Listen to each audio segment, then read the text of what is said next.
Hello and welcome to another episode of the Outer Heaven Tubecast. And with me today, we have Brandon, aka BStat, the artist formerly known as Mystics, if you know him from Twitter. He is here with us today. He's got a podcast right now that he's working on. Can you tell us a little bit about that? Well, it originally started as like me and my friend Johnny were having a discussion. We put it on YouTube, and people were just like, "You guys are kind of cool together, so you guys should probably make this into a thing." And it was mostly this dude named Matt Descend who was just like, "Yeah, man, I have a podcast too. I'd like to be a guest." So then John and I went together. We're like, "Let's try this out." Nice. And ever since then, it's been less Nintendo and more just video games and literally anything. Nice. So, yeah, so you guys got a couple episodes. I started listening to your 2017 one today. I got a little ways into it before I got distracted. I have a problem listening to podcasts myself, and I'm frequently on them, and I'm frequently like creating them, and I have a hard time listening to them, but whatever. I feel you there. Yeah. The same way. So good to have you on, man. We've been known each other on Twitter for quite a while now, so Yeah. I wanted to get you on my channel one way or the other, and unfortunately that we were going to work on that video with Kingdom Hearts, but I just never got around to playing the damn thing because I just don't want to play it. For like the past year, we were planning a collaboration on when I had the Mystics channel, which I don't use anymore. I have another one, but just never came into fruition. And I'm always down for it. Yeah, we'll definitely do something with it eventually. We'll do it. We'll do it by 2024. That's yeah, that works. Well, that's probably when Kingdom Hearts 3 will be out. So not yet. No, it'll be Kingdom Hearts 2.9973, something like that. Isn't that what they're gotta get remix? Yeah, remix, final mix. Oh shit! What was I gonna say? Oh yeah. What's the podcast name? I don't think you mentioned that. It's called the Amiigo Podcast. It's spelled like Amiibo, but instead the B is a G. Nice. It's on my YouTube channel now, SkyUnited, because I'm having problems with SoundCloud right now. So check that out. All right, great. All right, we also have VG Dad, the VG Dad, on the one today. and only. And he's been in the YouTube Twitter community for quite a while. He does a pretty good Let's Play channel type deal and some streaming. And why don't you tell us a little bit about that? Yeah, I mean, basically the YouTube channel, it's just me and my 6-year-old daughter. Every week we sit down, we play a game together for 20 to 30 minutes, and then we talk about how we felt about it, why we thought it was good, why we thought it was bad. She mostly just talks about cats. And then the stream is just kind of a grab all whatever. It's just, an in-between where I just play games that, either are not appropriate or I just long format games. And since there's no kids involved with the stream, I say fuck a lot more. Yeah. Dad After Dark. That's right. So, what was I going to ask you about that? So were you taking a break? Is that true? With the pod or with the Let's Plays for right now, or I mean, it was just a little break, just because like I needed it to I wanted it to take a little break just because with holiday stuff, it was just like not happening. So like there was no time to edit videos or record videos. And I was just like, you know what, we're just gonna take a little break. But I mean, if probably not next week, but the following week, I'm gonna start editing videos again, and we'll be kicking it into high gear. All right, excellent. Yeah, because I know you had mentioned something about your daughter being actually kind of upset, and that she's. Oh, dude, she was so distraught. It was the saddest thing. I was like, "Hey, honey, so I want to talk to you really quick. We're gonna just take a little break from recording, just because with Christmas and everything." She's like, "What? What? No, no!" I'm like, "No, it's just a little break. It'll be fine." Yeah, and like just a couple weeks, and little 6-year-old eyes is like oh, dude, several years.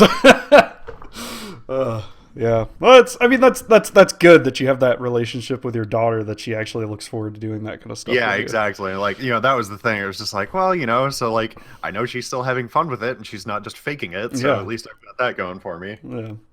Well, that's actually a really good segue into one of the big topics that I've really wanted to talk about for a while, and I brought you guys both on because you both kind of offer different perspectives of the same topic. VG Dad being a dad, and Brandon BStat being a younger dude. You're what? You're 20? 20? Yeah. So you can't even legally drink yet. Oh my God. No. I was like 16 when I ended up in this community, so that's how young I am. Oh man. Holy crap. Yeah, yeah, and see, that's that. I think you were the first person that I really kind of saw, and that really kind of made me ask this question. Is like, you were born in what 96? Yep. 96. You were born in 96. Yeah. And Okay. That's the same year my sister was born. and that's the year that the Nintendo 64 came out. Yeah, I think I was born like 9 days before Super Mario 64 came out. Yeah. Wow. Or now, I don't know. That's crazy. And I've just got like distinct memories of, hearing about and the build up to it and then finally getting to play Mario 64. And so just like, oh my gosh. Yeah, I remember the first time I played Mario 64, I had no idea what I was doing. Yeah. So I guess the question is, and I know you're not going to be able to speak to everyone your age that gets into the retro content. But, yeah, definitely not. But like, how did you get into retro gaming and the retro gaming community? I know you don't specifically focus on that on your channel all the time, but I know in the past with like your old channel, you did do a lot of retro content, and like the core books and stuff. Yeah, and it obviously interests you, and you obviously have you have a soft spot or some love for it. So like, how did you get into that? I mean, I was mostly growing up just playing like Nintendo stuff, and I was always into like, Wii and GameCube. Like those are my consoles that I grew up and played the most. But I also had like the Xbox and the PlayStation 2. Mm-hmm. But, going on, I've had like newer consoles like the 360, but the 360 games are fun. It's just all the games that I had. I didn't really I didn't really want to play something new because the old games are super cool. Like playing Kingdom Hearts and Jet Set Radio Future and over again won't really get boring to me. Mm-hmm. But playing games like Fallout 3, which bore me to death like after my second playthrough, it's nuts. And then I started like being active on social media to the point where I've looked up old stuff about games that I used to play, and then I've seen like similar games, and especially the things that I'm interested in mostly right now, which is ROM hacks. Like getting into all that and learning stuff new about old games, learning about new publishers, learning about whatchamacallit, old international releases like Japan only and PAL regions. Sure. It's really interesting to me, and it's good like knowing something new about games, especially like the Satellaview or whatever it's called. Where Yeah. It had, like ancient stone tablets or whatever with Zelda. Yeah. I have this running thing on my channel where once in a ROM hack video, I'm like, well, the next video is going to be BS Zelda, and I've never done a BS Zelda, so every time I'm just like, maybe next time I'll do it. I don't know. But I know, like, I it's really interesting, like, how I've really rolled off, because I have an Xbox One, and I play mostly League and Overwatch now, but I still try to go back and look up new stuff for me to try out, especially stuff from, like, 1999. Yeah. I feel as though those are like more creative and better, not really better programmed. I mean, unless I want to take Sonic Boom as an example of how not to program a game. Oh, good lord! Then, yeah. But no, like it's just really interesting, like how it built up to be, like the industry built up to be what it is now. Even though some indie developers go back to the roots, like Shovel Knight, which is super good, and it just wants me to play Mega Man again. Yeah. Well, I mean, like going off of what you said about the creativity, like there is a lot to be said about the fact that, they had to work within these certain limitations, whereas with modern games, the sky is the limit. They can do pretty much whatever they want. Yeah, but to me, it feels like whatever they want, it's most first-person shooters or like first-person fantasies. Like, it gets boring. Like, especially the Yeah, it AAA. seems like there's just this heavy focus on like it needs to be more realistic. Can we get it browner and dirtier? Yeah, for real. And I also don't need a freaking basketball game. Come on.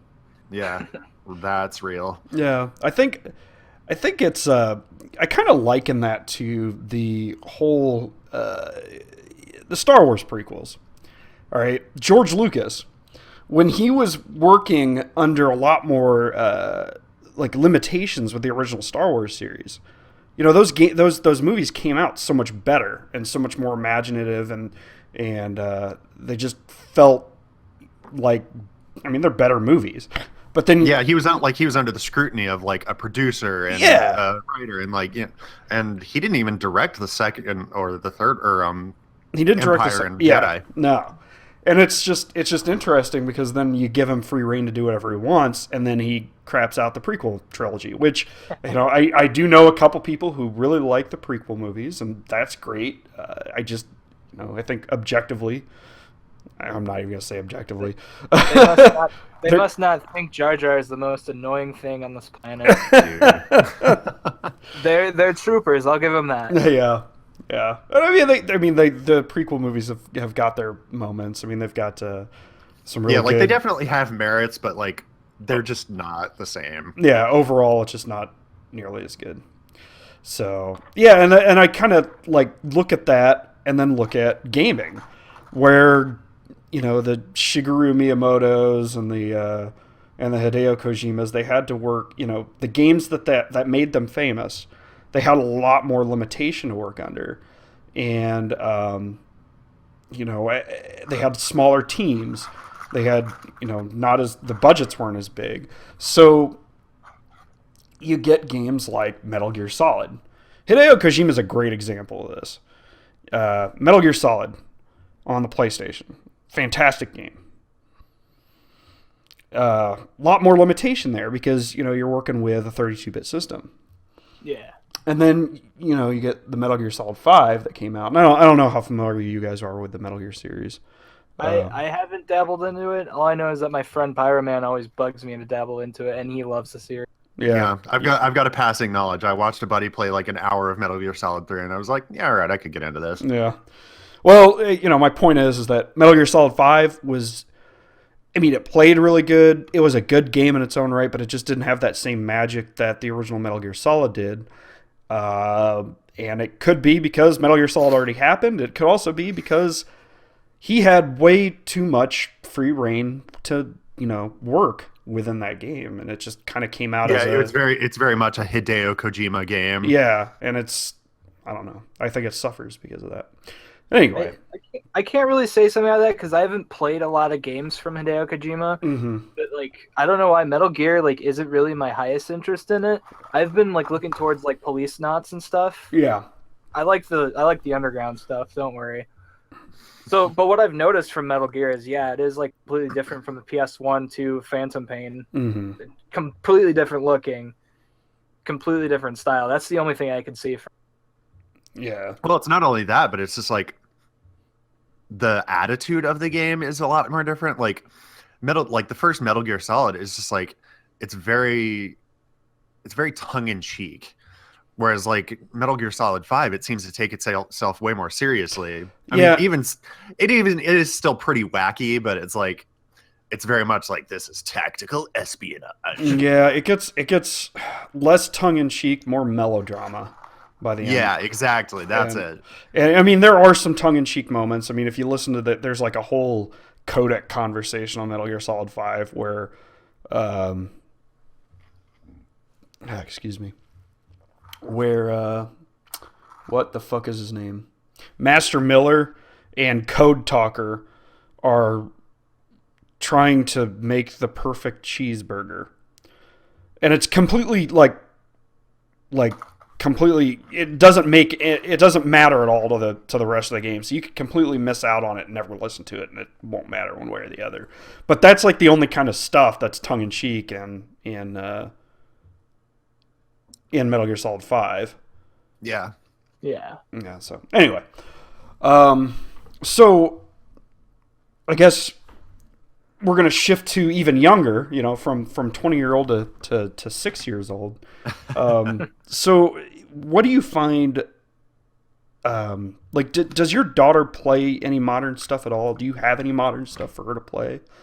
Not really. I mean, with like the newest console that we have, like we've got a Wii and a PS3, but like none of the games particularly interest her. Whereas like, I try and make a habit of picking games that will be something that she'll enjoy and that I'll enjoy. And I mean, that is a large reason why I went with the retro channel, just because there are so many more just like kid-friendly games. Yeah. Not to say that they're like, not violent or whatever, but it's just like they have more appeal to a younger kid. Yeah, yeah. Whereas, like one of the games that she's asked me to go back to multiple times, like, is Mario Paint. Like, she loves Mario Paint. And just like anything like that, and like any of the Mario games, like she's super into it. Whereas like modern games, like, well, I'll play them, and then she's just like has no interest in really even watching me play. So she just like goes off and does whatever, Yeah. Yeah. And I guess, do you think she would find more interest if you had, if you played more, like, I don't know, you've got a Wii, like Mario Galaxy or something like that? Do you think that would interest her more? That's the kind of thing I think she would definitely jive with that. And just because it is kind of, I mean, it's kid friendly. Like it's a kid's game. It's definitely has that hardcore appeal to it because I mean it is Mario game. Yeah. And Mario is Mario. Yeah, and I think you touched on something really interesting, and I think it's very true. And you said that there are more kid-friendly games in retro gaming, or something to that extent. Yeah. And you mentioned that it wasn't necessarily due to violence, but just more accessibility. Right. And I think even looking at the violence, I mean, you look at a game like Contra. Yeah, you're shooting a gun at people, but I mean it's not graphic. You know what I mean? It's very obviously make believe. Yeah, I mean, there's definitely like some graphic games. Especially on like the Super Nintendo. Like, look at things like Mortal Kombat. Well, I guess that's more like Genesis, but yeah, I mean it's still just like. I think, like you said, it's the accessibility. It's the fact that you can hand a kid a control, and it's like, okay, this makes you move, this makes you jump, go to it. Yeah. Yeah, as opposed to, okay, here's your Wiimote, here's your nunchuck. This Before you get started, you got to pull up this menu and select this thing. Yeah. Yeah, gimmick consoles like the Wii kind of killed it for, I think, most people. Especially since, ironically, it's supposed to be for families. Yeah. And yeah, I mean, even though the Wii sold so many many consoles, I definitely understand that.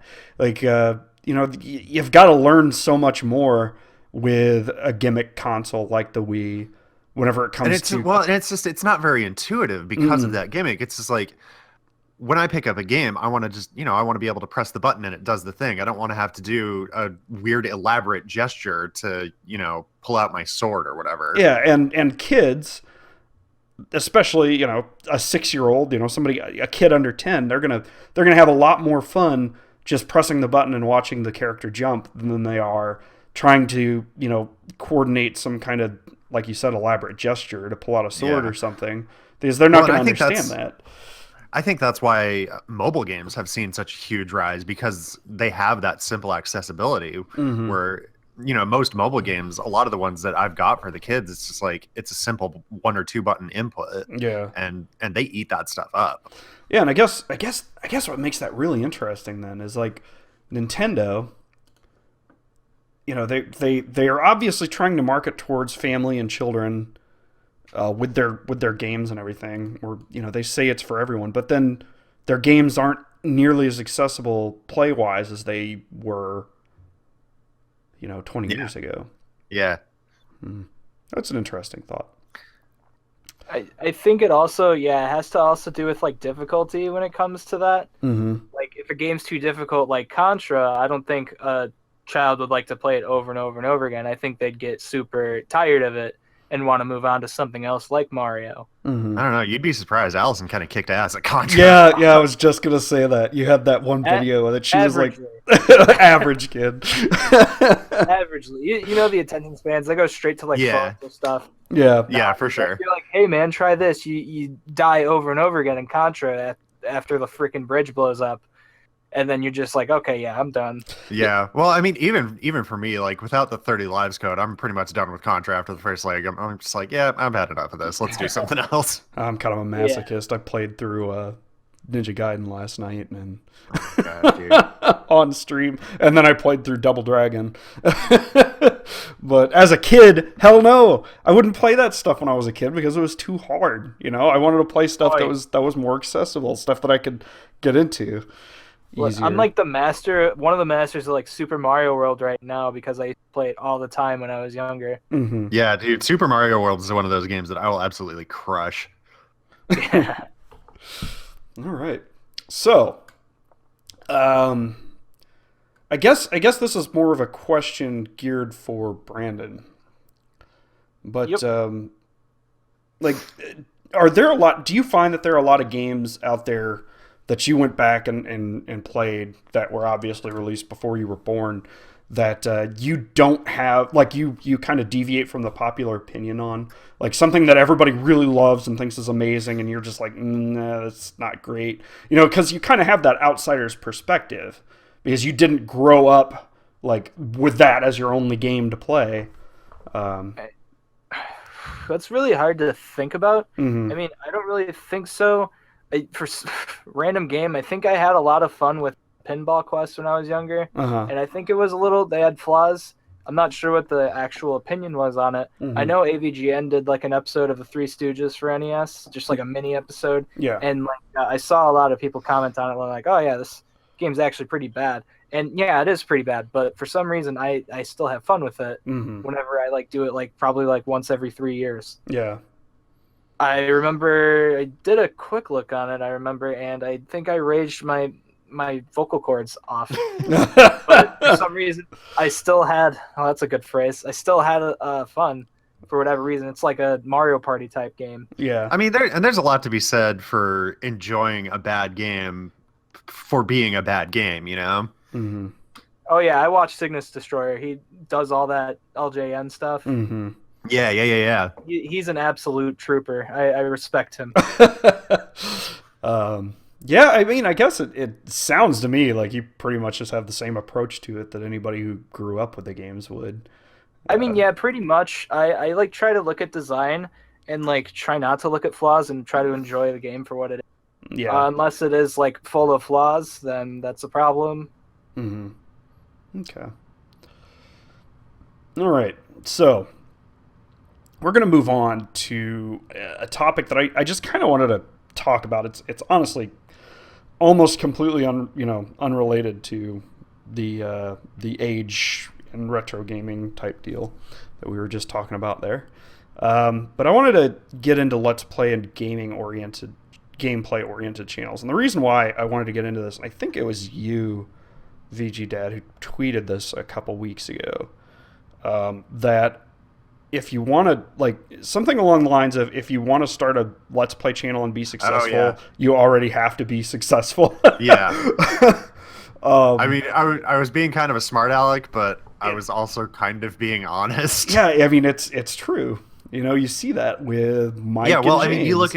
you look at the most, like, some of the most popular channels, like all of the ones that I follow, they started out doing something else before they became a Let's Play channel, like Game Grumps, Super Beard Bros, Peanut Butter Gamer, Pro Jared. They all started out doing reviews, or in the case of Ego Raptor, doing animations, and then gained that popularity. And then they were like, okay, now I'm going to start a Let's Play channel. Yeah.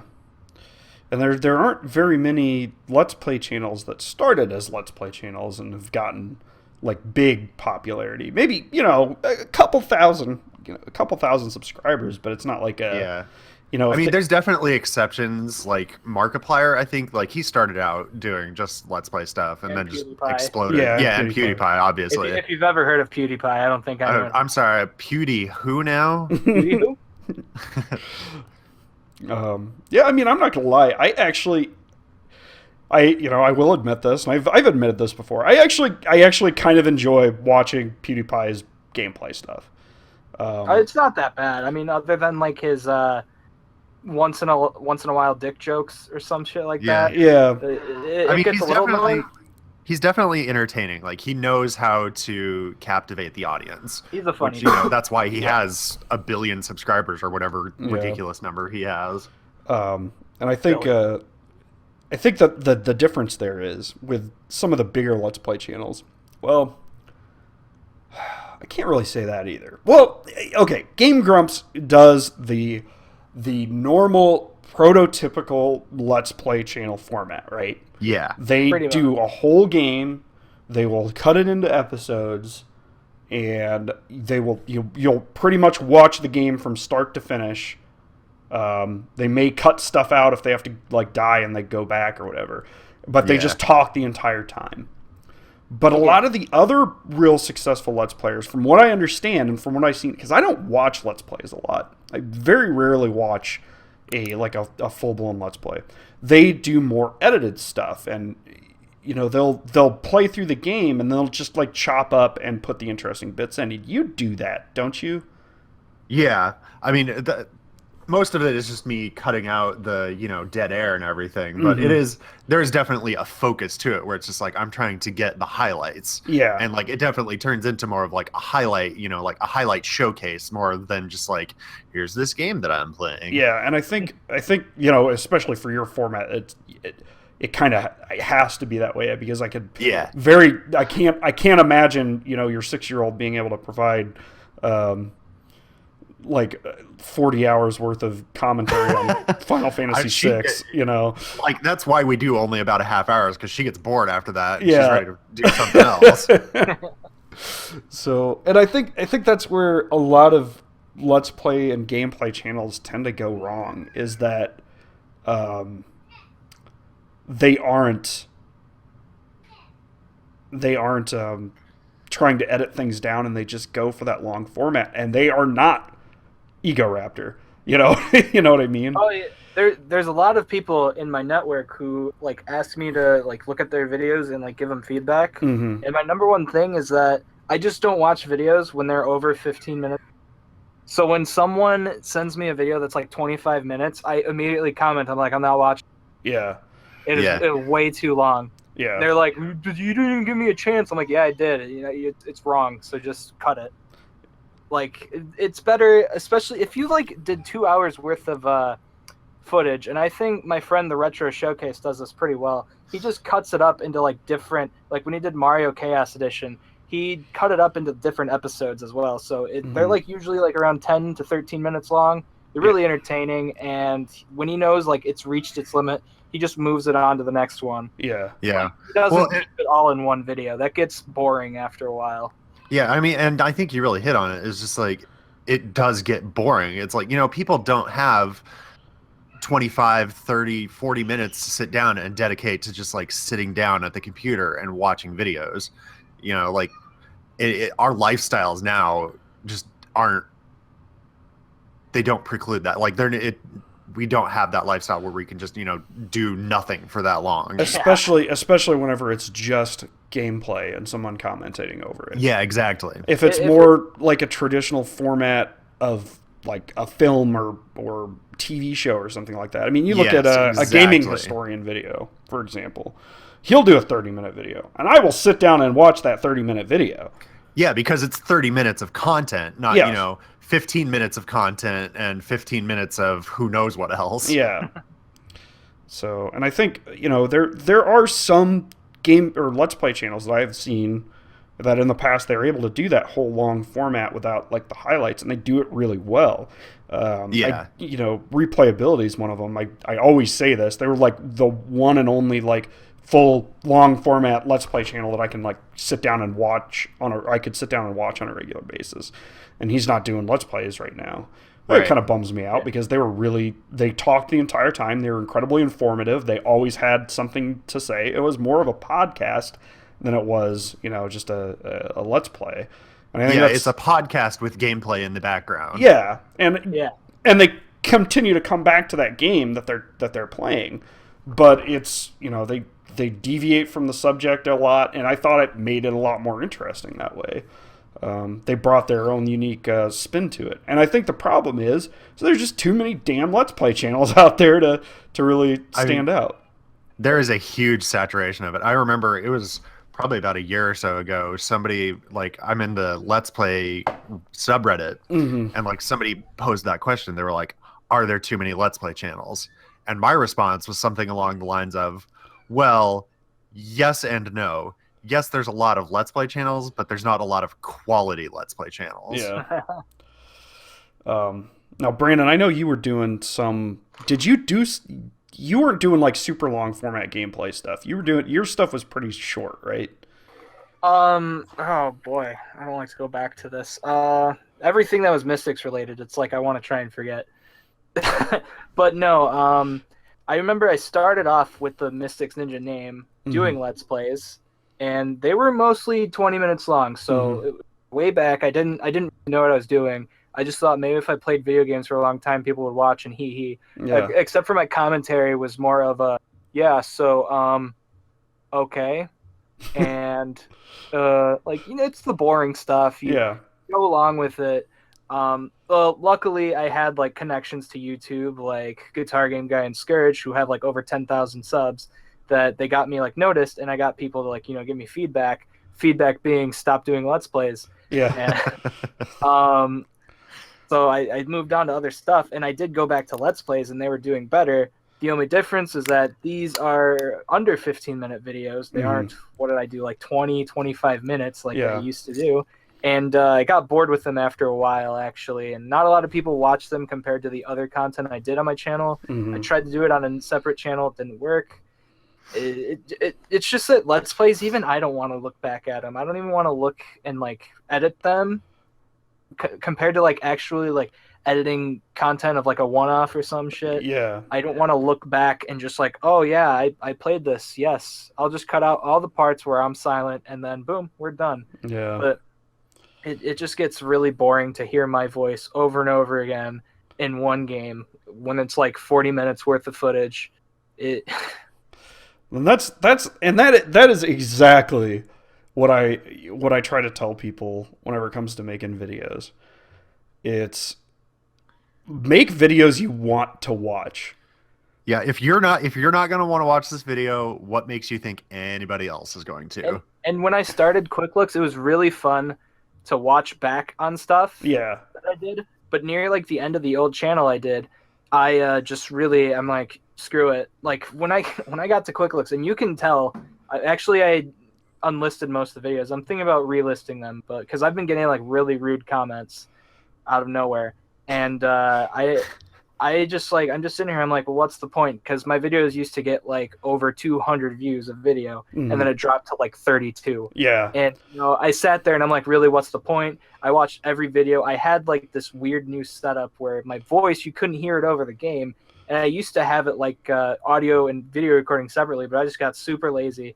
And it just got really bad. So you'll get bored of something eventually. I took like 300 breaks, and none of it seemed to work.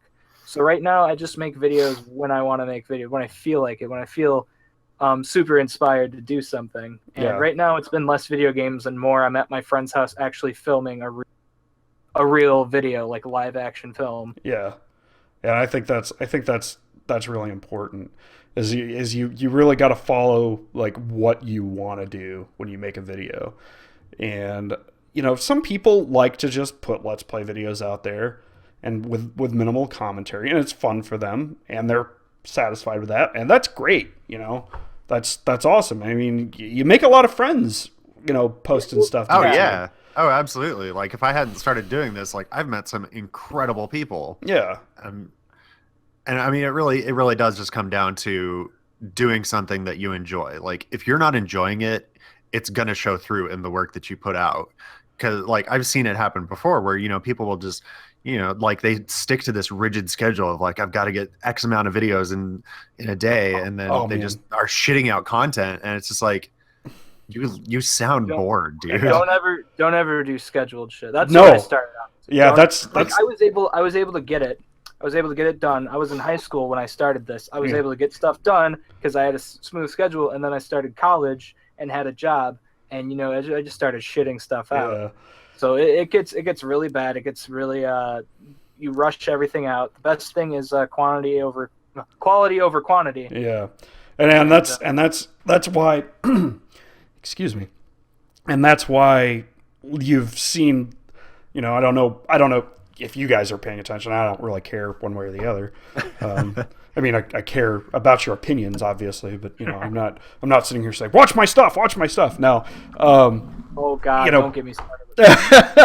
Would people may notice I haven't been releasing stuff as often lately, and that's exactly why. It's just like, I'm not gonna just make videos just because I need to stick to a schedule, because I tried that schedule shit, and being an adult with a job and a wife and a house and and responsibilities, trying to stick to that schedule is really, really, really hard. And I think people that don't make videos on a regular basis don't really understand that.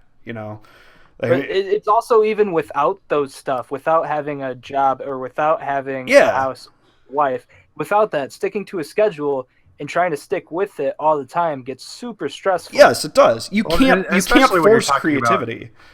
Yeah, exactly. When you're talking about like scripted content, it's like you can't force creativity. Like, it's not a faucet that you can just turn on and off. You're not going to just be like, all right, today's the day I start working on a new video. Here's my great idea. Yeah. It doesn't work like that. The idea comes to you, and then you go, okay, now I'm ready to start working on this. Yeah. It's just not going to happen. Yeah.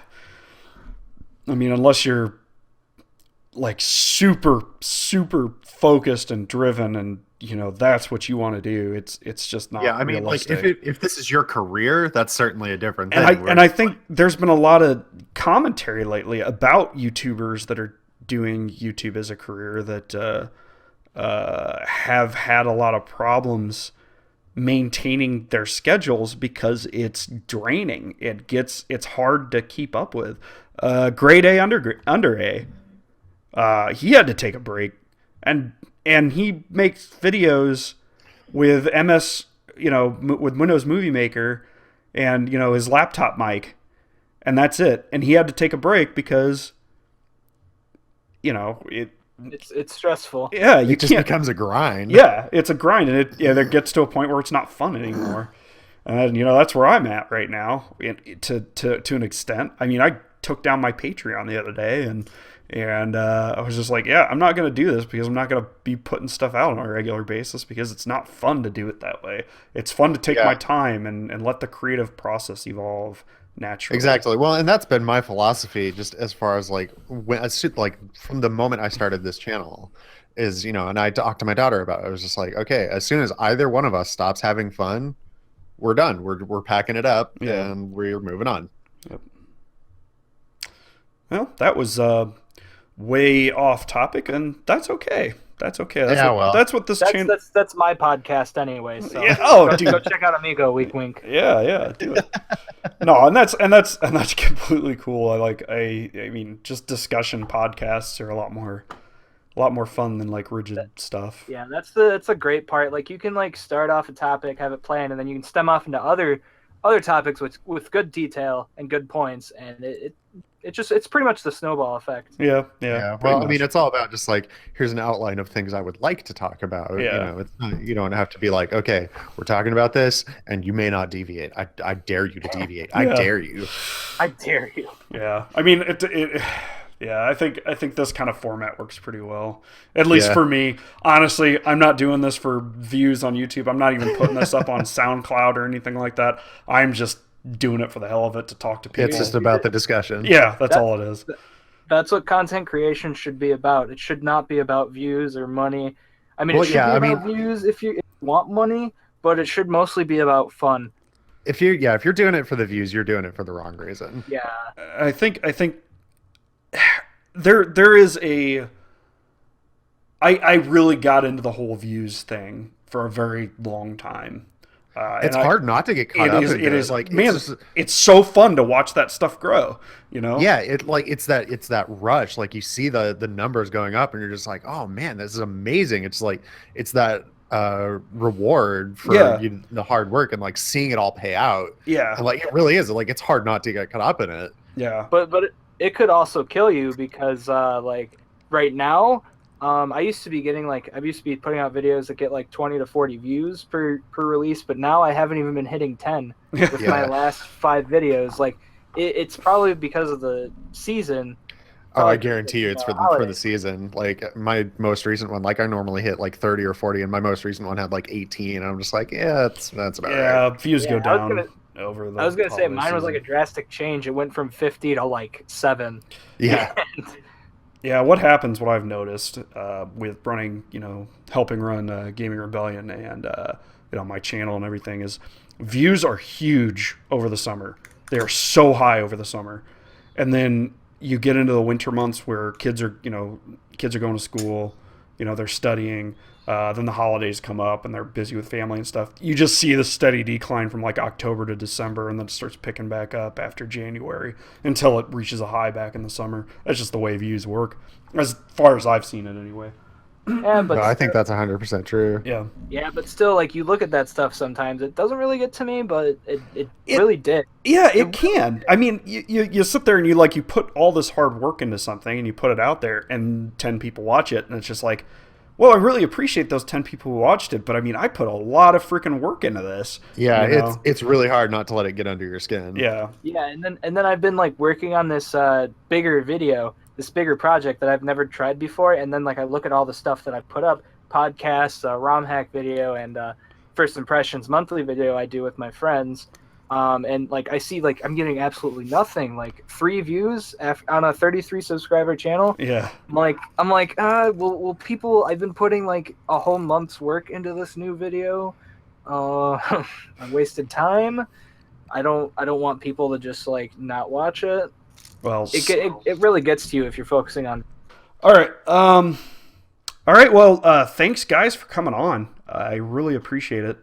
Yeah, dude. Thanks for having me. Great discussion. Great discussion. We'll edit this up and put it out there for the world to see, and it's going to be some good times. So thanks guys for listening, watching, whatever, and I'll have another Tubecast in a couple weeks. Later. See ya. Bye.